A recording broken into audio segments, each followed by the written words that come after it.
He's amazing. All right, Chevra. So first the Mazel Tov. A quick word on the Siyum. The Chashivas of the Siyum is one of the most common questions I get when I deal with from people. So the people who are like, a lot of the people who come to these kind of shiurim, they see this kind of Torah as like a rebellion against the regular yeshivish Torah. So you get a lot of like semi-left leaning Haredim. You know, like that's what comes to that's the occupational hazard of being involved in deep Torah. It means that something happened that you have the ability to break with the system. So if you're that guy, it's shchiach hazeka. The risk of being the guy who's not in the system very rarely is it because you're further to the right than the system. Usually you can easily fall into being to the left of the system. So people like to rant. So one of the ranters. So one of the most common rants I get is this whole shmiras. And now like smartphones, like why is the frum world so into that you shouldn't have a smartphone? You shouldn't. Don't they realize that in 2025 everybody's going to see everything? You can't stop somebody from seeing things. So we should be teaching the next door on how to deal with seeing things and how to overcome it and and not let it do whatever it does. Instead of thinking that you could wrap somebody in saran wrap and keep him, tar forever. So people think it's a very it's a gotcha question. That we're primitive and old-fashioned and Lakewood. That we're trying to, that the rest of the world has figured out it's much better to put koiches into exposing people to things and teaching them how to cope with it.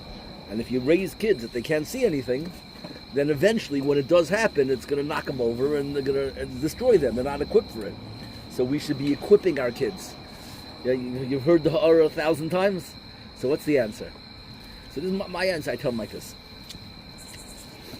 Are you videoing? Yeah. Amazing. We have a real professional video. Let me get to the family chat.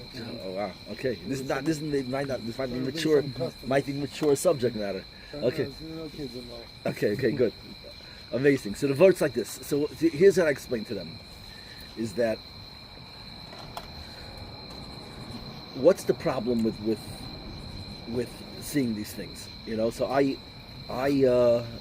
my career was, I used to go to colleges. That was my job. And the reason why I was able to be matzliach in colleges was because I was I was a rabbi, but I was like the normal rabbi. I was cool, I was normal, I used to be cool. And so I was able to talk to the students and be one of them. And then I would hit them with Torah and they would realize he's not a nerd, he's just as cool as us, actually cooler than them. And I was from, that was my koyach.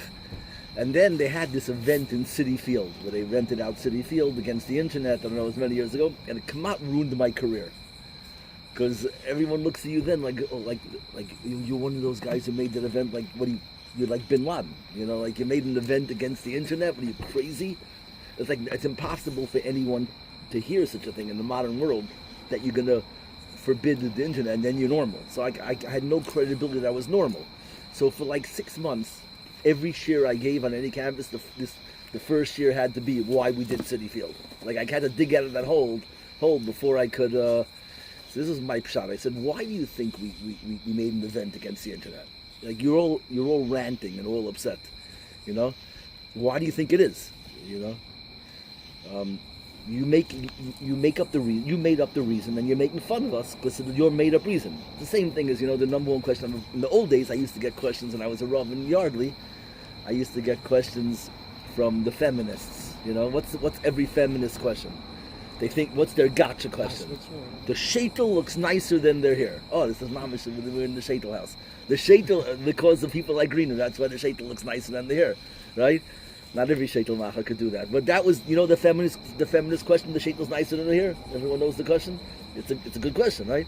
So here's the game I would play with the feminists. So you can't let. I shouldn't be on tape. Maybe you can't let people have the upper hand. You can never play defense. And that's my philosophy. A lot of the new fashioned Makaravim are all gentle and softer and kinder, and they say, I don't know. They say the best thing you could say is, I don't know. You be humble. That's sheker v'chazal. You have to always come out swinging, and you have to have a knockout punch. There's no weakness. So this is my routine. When someone asks that question, they're asking it. It's not a sincere question, really. It's a question. There's a lot of ways you could ask it, but that way of asking the question is trying to put you on defense. It's not a. It's trying to knock you down.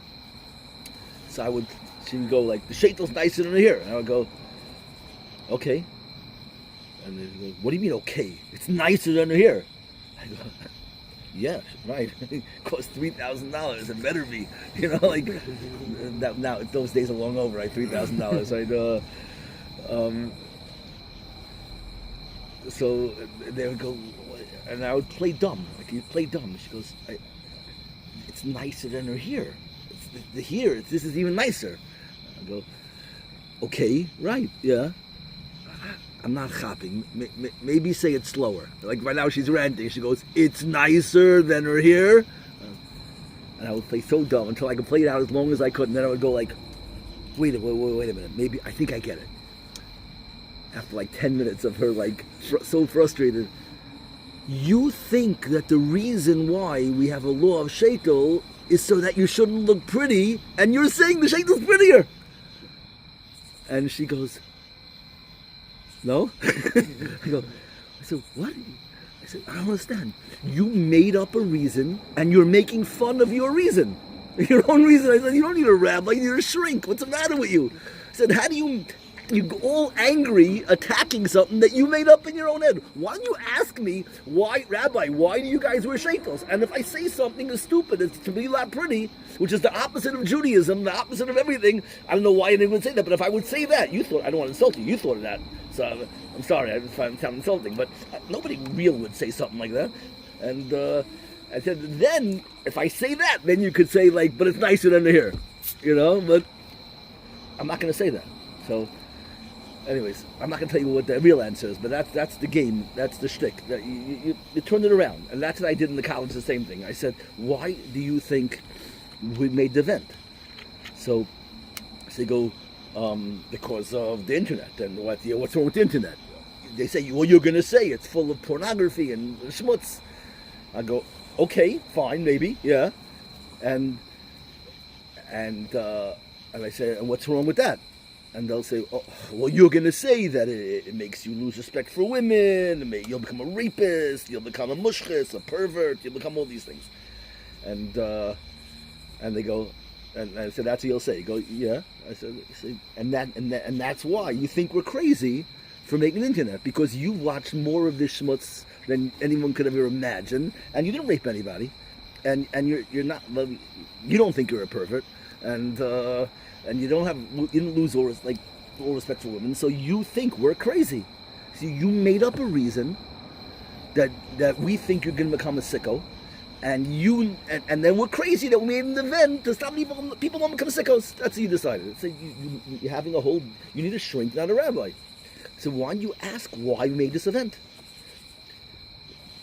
I said, so I'll tell you. You're not going to ask because you have trouble like going in reverse and you're embarrassed. So I'll ask it for you, Rabbi. Why did you make an event in City Field? It's very simple.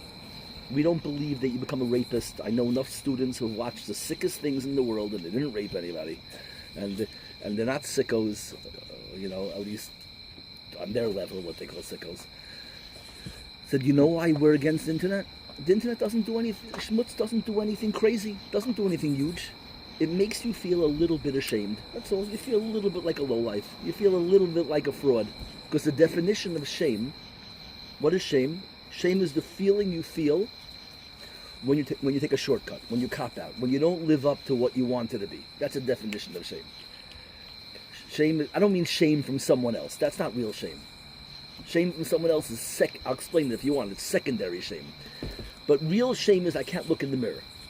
I look in the mirror, I see myself, and I can't. Who are you fooling? You're a lowlife. You're a cop-out. Shame is the feeling you feel when you cop out. You're your own shame. You're the only judge of shame. You're your own judge. When you don't live up to you, and there's no way that, shame is the biggest indictment, because it means that you didn't live up to your own expectations, whatever they were. What you could be something huge, something low, but if that's what you thought and you didn't live up to that, so what's the problem then? Why does schmutz make someone feel shame? Because you grew up that you were gonna, like last week we described, you're gonna slay a dragon and you get a princess. You're gonna become a gibar. You're gonna be deserving, and you're gonna become the best guy in yeshiva. You're gonna make a lot of money, whatever culture you live in, and you're gonna work on yourself, and you're gonna become an amazing person. And then you're gonna slay a dragon, and then the princess is gonna offer you her hand, or the king is gonna let you marry his princess. You deserve a princess. And so your picture was, your whole life, you're going to carry some girl's books home from school. You're going to mow lawns a whole summer, and you're going to buy her an ice cream because she's so good and so pure. And you want, that's how we're raised. That's how our hasaga. A girl represents shleimus, or in the secular, some kind of princess, nobility, and you are going to deserve her, you know? And even in the firm world, every mashal we have is an iroini shenosa bas melech, you know, a city guy who gets to marry the princess. Like, she's out of his league, and you make yourself in her league, and that's how you get a princess. So that was your dream, your whole life. You're going to become something big, work hard, slay dragons, and deserve her. And now what did you do? Now you clicked on something, and you saw everything you ever wanted to see. So you feel like a total cop-out fraud. You didn't slay any dragons, you didn't deserve anything.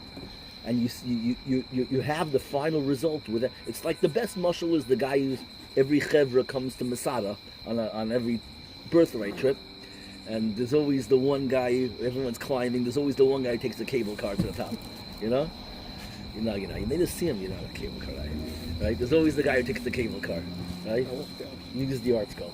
Use the art skull. Okay, so you're not a CM guy. You're not a cable car. Don't knock yourself. You're a hero. Okay. And so Maisa said that's what shame is. Shame is the guy who uses the cable car, so you can always tell who that guy is on top of Masada in the group picture. You know, in the group picture, he's either the guy in the corner, like everyone's geschmack, and he's like this, or more likely he's the guy in the middle with the biggest builder thing, like overcompensating for his busha. He has to act more geschmack than everybody else. Busha is the feeling, it's a definition, you could test it in your own mind. It is the feeling you feel when you don't live up to your own standards.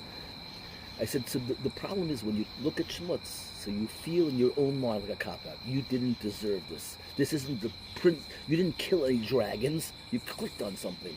And you feel you're enjoying a view from the top of Masada that you took with a cable car. And when you get there and you earn it, and then you have intimacy that was earned, you feel like you're showing. There's no better feeling like that than to be oichel masi yadayim, to benefit from your own creativity, your own accomplishments, to have a real relationship that you deserve. That's what a chuppah is. That you prove yourself, and you. So this is the part. What we believe is the only thing that happens when you see schmutz is a little bit of shame. You feel like a fraud. But let me explain to you, that little bit of shame destroys people's lives. Because when opportunities come, what allows you to embrace business, shidduchim, learning, everything, is that you feel like a gibar. Confidence is the engine of hatzlacha, of bracha. And everyone has a million reasons to hide and to curl up into a little ball. And what allows you to embrace life, this is why children, the first people up in any house are little kids. Because they're pure. They have no busha. They're on fire. Right? The parents have to lock their doors from their bedroom in the morning because tell the kid, go play in the living room. Tati and mommy have to go to shul and work, and let us sleep another half an hour.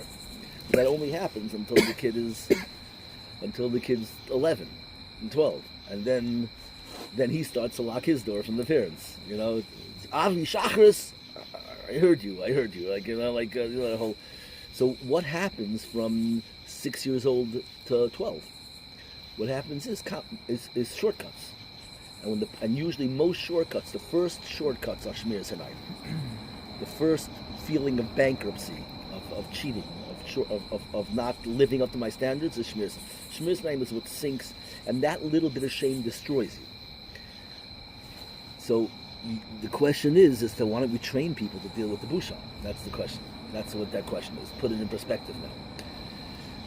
So what happens is that busha, if a person feels busha, will run through your entire personality. A child experiences a shortcut. It takes him by surprise. Yesterday he was giggly and giddy. You can tell the day the kid for schmutz. He's the last kid in from recess every day. The Rebbe blows his whistle. He's always saying, Rebbe, one more shot, one more shot. That's the healthiest thing in the world. That's how you're supposed to feel like when you're 10 years old. There's nothing like recess. You're on fire. And then the day that he saw schmutz, that doesn't happen anymore. He's reluctant and hesitant. He probably doesn't even go play basketball. He's like going to the library, or he's like trying to get access to, whatever it is. I don't have to go that far. But you lose your fire and your confidence to your passion. The day that the wind is knocked out of you when this happens. So what happens is the shame runs through you unchecked. We in the Haredish world, we don't believe that here's what we do believe. Let me make it short. It's taking too long already. This is just the part in the beginning to start with. What we believe is like this: is that halavai we could preserve someone from busha. We agree it's never going to happen. Everybody sees everything, but the question is, how long can you delay it? Because if you could delay the busha till the kid is he learned Maseches Makkos and he made a Siyum Maseches Makkos, then the day that he sees his first schmutz and he feels like a cop-out, he has another voice in his head say, what do you mean out of nothing? You finished Makkos. You have an accomplishment. And now he has something to keep that voice in check. If you didn't finish Makkos, then the busha runs right through your personality and all you can do is become a chiller and sit on the couch and make fun of everybody who's still on fire. And they roll your eyes and snicker at them and cackle at them. But if you could delay it one more year, that now this guy finished Bava Kama with his father, Ben Azmanim, during camp, whatever, or they came home from day camp and they learned every night. And Shabbos they learned and they finished Bava Kama. And then he sees his first schmutz. So then the schmutz makes him feel ashamed and he feels, you're a nobody. He goes, I'm a nobody, I finished Bava Kama. You know how big Bava Kama is? And if you could delay it one more year that he finishes Bava Basra, it weighs more than he does. And then you could see, I'm not giving a head to the see schmutz, but you make a siyum of Bava Basra that you didn't fake, and then you see something inappropriate, that busha doesn't stand a chance. Because the busha says you're a nobody. You go, Bava Basra. I finished Bava Basra. It's like, and you feel like a gibor. What do you mean by delay it? You mean delay the booster or delay? Yeah, delay. We keep your kid in saran wrap that he shouldn't. The Haredish and Mahalach don't have a smartphone, don't have this. They're arguing, give your kid these things so that he can learn how to deal with it. And I'm saying we don't believe we're going to. You think you think we're living in La La Land? We also know you can't keep a kid from seeing this forever. It's never going to happen. You made up the reason. You think that we're living in denial that we can stop our kids from seeing schmutz. And you know that everybody sees it. You don't think we know what you know. We agree with you. What we understand, though, is that just because everyone's going to see it, it's not the same. If you could delay it 4 more years till he sees it, then this kid will build up antibodies. You don't know this. So you exposed your kids at a young age when they have nothing, there's no hatzlacha yet. So there's nothing to answer it. When they have their first shame, it runs through and they become chillers and cynics and sarcastic and jaded. Your entire world is cynical and jaded because you were because you weren't able to delay the schmutz for 3 more years. At least Makkos. And that, I believe, that is the real idea of a siyum. A siyum is, what is the opposite of busha? What is the opposite of a shortcut? What's the opposite? Finishing. And the problem is that nobody finishes things. Every Gemara I have from yeshiva, all my years, I have 3 blot of notes. You know? The 4th blot is cowboys. You know? And the 5th blot is architectural renderings of my dream house. You know? Something like Uri's house. But like, what? That's what I did. I was doing all these things, and the 6th blot, it's not even in there. I don't know where it went. It's gone. You know. So, but if somebody can play something out till the end, that's how we start with Makkos. Makkos is finishable. You know, there are things. The idea of a siyum is the ability to complete something, and then you put it in your bank. And people don't know the value of a siyum. There are people in the world who are grown-ups who never finished anything in their lives. Never finish it. And when they finish, they skipped the middle 4 chapters of the book. They skipped to the end of the book, and they skipped the short. In a world of shortcuts, the victim of the shortcut is us. We're our own victim. I believe especially in this door, like literally the tikkun for the door is Siyum. We're a very soft door. You guys are the softest door ever. Okay? Literally the softest door. Your greatest accomplishment is that you bought Ferragamo shoes on your father's credit card. That was like, wow, what an accomplishment. It's a soft door. Yeah? So you're not equipped for all the things you see, and you see more than any door ever saw. So you're totally not equipped for it. So that's why it's a door. You become like so cynical and jaded. It's not you. You guys are in a shir over here. Maybe you came for the meat, but you stuck it out. A lot of guys found excuses to pack out, to book. You didn't book, so you're here. So, Mr. This is the crowd who made Siyum. But that's the aside. I believe in Amish. If we put more focus on making the Siyum is a real the antidote to Busha. You like it?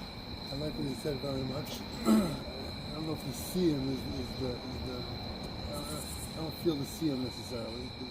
Finishing the day-to-day process. Finishing the Masechta The Siyum is not necessarily the Siyum. Geshmak. It could be the one block Gemara, learning the real No, Geshmak. Geshmak, block Gemara doesn't do it for you. Geshmak is a different tikkun. Geshmak is a different thing. Finishing is the answer to Busha. Geshmak has a lot of milas to Tifkeit. It's like to say. Why do you think a kid's going to be able to feel? You've been to Uman too many times. Like you just lowered the bar on Siyum. You make a Siyum on every line. Every line is a Siyum. What you said is 100% true. The question is how much you have to do. I hear. Yeah, so you can make it. You can do a parrot. You can do a parrot. The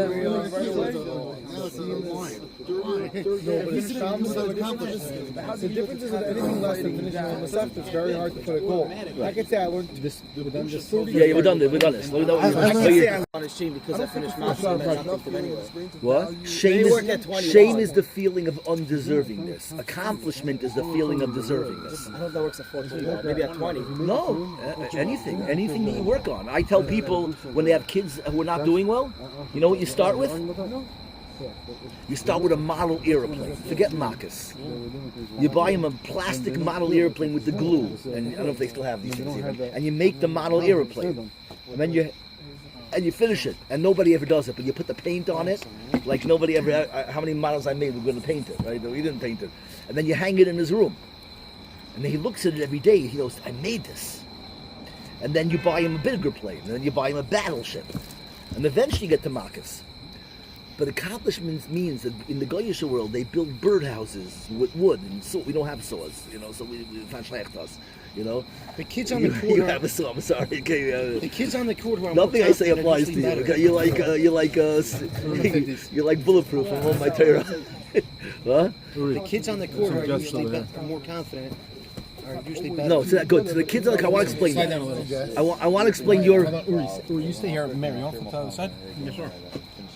I want to explain your question. Your question about the basketball game. Okay. Madison Square Garden. Yeah. Okay, we're live. Your question. The question is that the kid who goes to a basketball game and he sits courtside. Doesn't that work for Salva's Bush also, without finishing Makas? No, because what you're making the mistake is you're mixing up like a Busha and secondary Busha. What is people when people hear the word busha, they think I'm embarrassed in front of other people. That's not really busha. Busha is that I can't, like I said before, you can't look in the mirror. That's what shame is. I can't look in the mirror. What happens when you can't look in the mirror and you feel busha? The whole world. I described that in our world we have Shmir Sinai and we do what it takes that you don't have busha. But in the secular world they don't have this. They see everything from their little kids. They didn't finish makas. So it goes right through their personality and they don't feel like heroes. So what's the answer then? The answer then is you go on Instagram and you get a lot of followers and everyone looks at you like, whoa. So you look at yourself through their eyes. If I look at myself through their eyes, then I don't think about my busha, and I can live because they think I'm a hero. It's only when I'm alone at home that I feel like a loser. But when I'm surrounded by people who are fawning over me, I see this is why people like popularity. They like covet and popularity because it's an artificial cure for busha. I don't respect myself when I look in the mirror because I know I'm a fraud. But if I'm hanging around other people who are in jealousy is the best, who are jealous of me, so then that I live off that jealousy. Oh, I must be so successful. I must be huge. If you sit courtside at the Knick game, all that does is it gives you the tools to live through other people's perception of you. But that doesn't work when you go home and you're alone. It only works that you can see yourself in other people's eyes and their reflection. It's a fake cure. And then you can't be alone. Then you have to always be around chevra. You always have to be busy and detached. Second, and then when someone shames you in front of everybody else, and they say, "Yeah, it wasn't even your ticket. I know who gave it to you. Like you got it from this guy. Like don't make like you're some kind of baller. Like you got." So then, what happened now? He peeled off your mask, and now you have to deal with your own view of yourself. That we call that busha. That's not busha. The busha is how you can't look at yourself. I just removed your excuse. Right? My best mashal for this is imagine the kid who works a whole summer to buy himself his first car. He mows lawns, he works, and he has $800, and he buys this rusty thing online. He gets his car. And all this chevra, they feel like the richest kids in the world. They drive. Again, this is old Torah. You guys, it wouldn't work for you. But And my now it costs daughter, a little bit more than if a guy 800. had a rusty car, he was the melech. And there was not one new car in the Irv parking lot. Shwa. Shwamish, this is for Bachram. Okay. Mazel Tov, Mazel Tov. Why was Simchas here? So, what was I saying? So yes, the guy buys this rusty car and he drives around the whole summer with all of his chevra. They having the time of their lives. There's like no air conditioning and the radio only has like 2 stations, but they're like, it's the summer of their lives. Now one of those other guys sees, and he sees me with the car and he goes, wow, that guy's so lucky. He goes to the next town, he steals a Cadillac, a shiny brand new Cadillac. And now everybody wants to go in his car because he's got speakers and he's got air conditioning. And everyone drives in this guy's car. So now our guy with his rusty car has nobody in his car. But what's the difference? The guy with the Cadillac, he's partying with everybody in the car.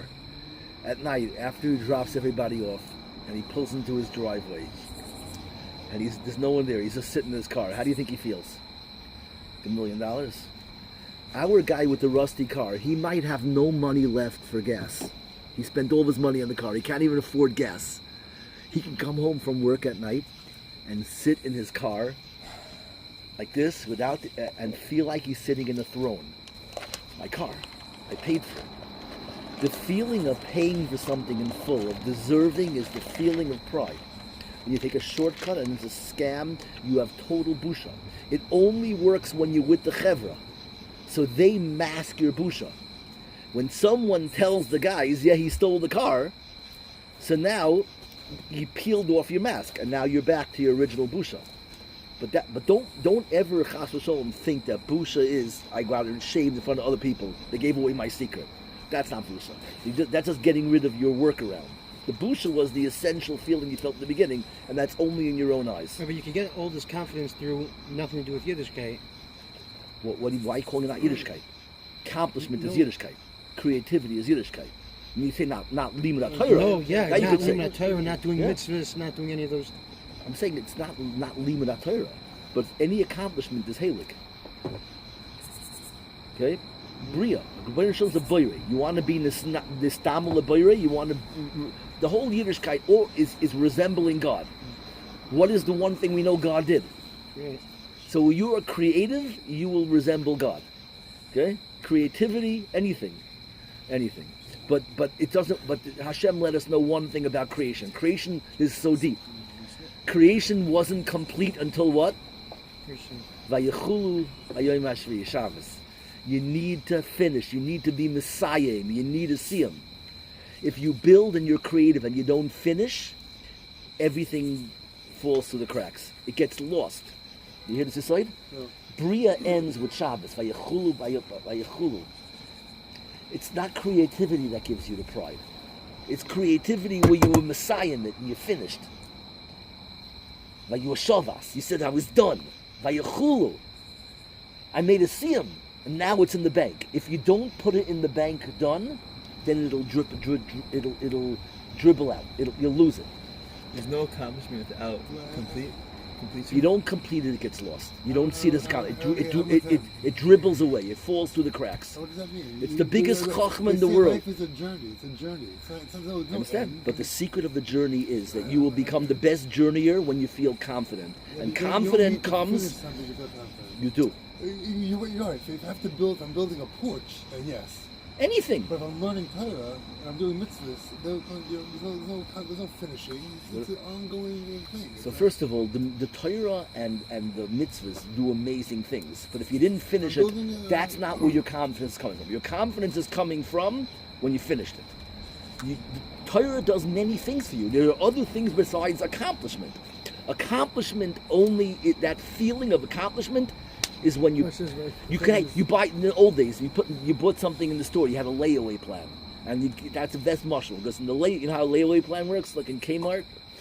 It was beautiful because the biggest klala of being rich and affluent is that you don't have layaway plans.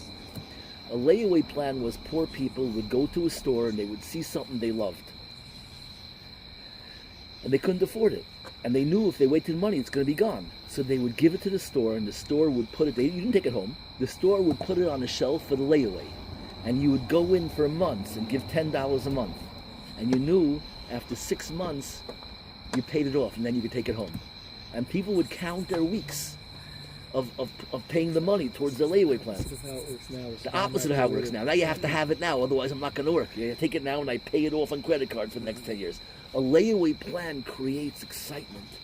I think we're confusing the idea of accomplishing and feeling good.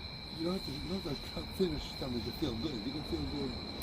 I'm not talking about feeling good. I'm talking So about. that's where I think I'm we're- talking we're about feeling confusing deserving. those two, I'm talking about feeling deserving.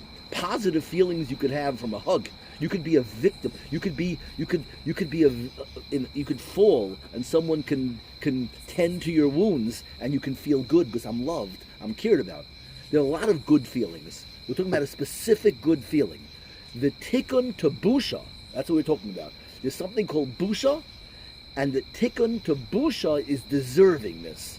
You don't feel deserving because someone loves you. You feel good. You feel deserving when you love someone else, when you do for someone else, when you change your kids' diapers, when you pay for their tuitions, when you walk them down the chuppah.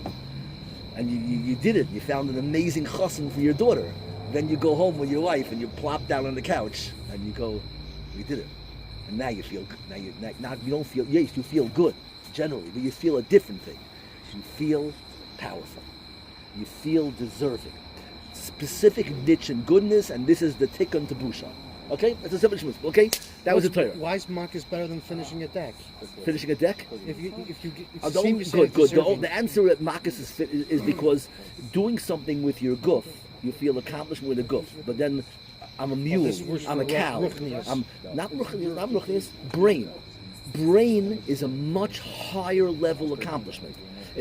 There's blue collar creativity, and then there's emotional. There's a lot of stages. There's emotional accomplishment, and there's intellectual accomplishment. There's a much higher level. You feel better making a siyum than a deck, but a deck is amazing also. A deck will build confidence if you finish it. All right. Ruchnius doesn't play a role at all. What? Ruchnius doesn't play a role at all. He asked an important kasha for this week. It's because he's the Baal Simcha. So I'll edit it. It's worth thinking about. He was thinking about it. I have many different roots into his kasha. The kasha is Har Grizim and Har Evel. Is Nebuch, the poor Jews who got to stand on Har Evel. Like, can you imagine what that would happen today? What would happen today if they came out and you woke up in the morning and people went to the bulletin board and saw, okay, these guys in the shir get to stand on Har Grizim, get the bracha, and you guys, you get to stand on Har Evel. Every guy would be on the phone calling his father, protectia, can we get like Rechnitz to call up for me? I want to go to the other shir, I didn't get into this seminary. Nobody's taking Har Griz, Har Evel as their, like, what's the pshat in Har Evel? Yeah? So you have to understand that. I'm going to give one teretz, a unique teretz. There's a lot of teretzim. My teretz is when I was dating a million years ago, So everybody would go into Manhattan. From Lakewood, we rent a car, and what's her name? Mrs. Eisen? Who was it? Yeshiva Apartments? We rent the cars? Before Suli opened. Whatever, it was one... No, whatever. It was whatever. We would drive into the city, and then you'd sit there, and you would... I had this really good place in the city. I would go to the Peninsula Hotel. The Peninsula, because they had a rooftop, the only rooftop lounge in the city. You could sit on the open-air roof and have a Diet Coke on the roof. It was amazing. And then it hit me, like, why is everyone in the world going to Manhattan where you get to look at either the New Jersey skyline or the Brooklyn skyline? I'm going to go to New Jersey and look at the Manhattan skyline. It's much cooler. So I drove along the water in New Jersey, and I found all the good places on the shore in New Jersey. So you could sit there, you go there, and you have your Diet Coke there, and you look at Manhattan. It's a much better experience. The people in New Jersey get to see Manhattan. The people in Manhattan get to see New Jersey. So that's my pshat in Har Grizim and Har Evel. The people on Har Grizim, they have a beautiful mountain. And the people on Har Evel, they're on the ugly mountain. The people on Har Evel get to see, their view is all the Klal Yisrael and Har Grizim. They live in this view of the world. And the people who live on Har Evel, on Har Grizim, how good is your life if all you see every day are the people on the Tzibrach in the mountain? So the real bracha is to be in the place where your view is the view of the bracha. And She flips the question 180. okay, good. Okay, fair. I'm not giving the whole share. That was my 30-second gift to the Baal Simcha. There's two types of Jews? Yeah, there's two mahalchim. There's a mahal to live in bracha, and there's mahalach to live in the view of bracha. Is there the order of the shvatim of which shvatim are where? No, is there any common denominator between these six and these six? I'll tie the two vertlich together. A little different, almost the same thing as I just said. The people who live on Har Grizim, the people who live on Har Evel, they see Har Grizim all day, and what they are given is hunger and desire, and they get hungry. They see bracha. So they end up becoming passionate, driven people. The people who are on Har Grizim already, so they look around, all they see is mountains without flowers, and they go, it's so good where I am. They end up being pampered and soft. And the biggest bracha, we see the biggest gevirim town over here, right, are people who grew up mamish in the poorest, most yeshivish of families, who didn't have 2 pennies to put together. And their kids got hungry and aggressive, and right. And the most you didn't come from the poorest family, but you came from a really what? No, but you I bought my first cell phone from Uri Bean. You did? Yeah. No. First one? Was my first one? I remember. It wasn't Nextel. Don't say anything. Don't say anything on This is camera. way before smartphones. Today. It wasn't Nextel. I didn't have Nextel. No, Nextel was my first. Because we told you to buy it for me. You sure? I'm not sure. I don't remember. Could it be I got it from what's his name? Ingber? Yeah, probably. You were my second one? Cellular one? Something with England. It was 40 cents a minute. Can I ask permission to be on the pizza? Can you do it after? I want to start the share. I don't want to tell you we're so late. We still inside the chair?